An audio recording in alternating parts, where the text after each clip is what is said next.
Hello everyone and welcome to our channel, The Xanadu Chronicles. I'm Frank and it's time for another episode of Awesome Tip Tuesday. So you've got a few kitchen utensils in your collection. You need them all and you use them all, right?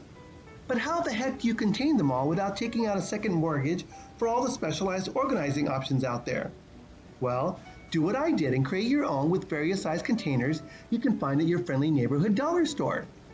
Be meticulous and measure your drawers and look at the options available. Then, configure a layout that works for your tools. Don't forget to use the empty leftover space too. They work perfectly for those unusually shaped or larger sized utensils that may not fit in the containers. Don't waste an inch of storage. While we're at it, who says you even need containers for your spice drawer? Just lay those suckers down. I alphabetize mine for ease, but do as you like.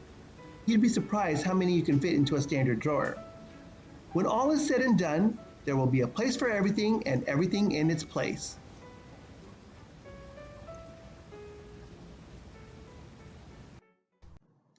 If you haven't seen our previous videos, click on the links and watch away. Please share, like, and most importantly, subscribe to our channel. We'll do our best to keep you entertained and coming back for more. Bye for now.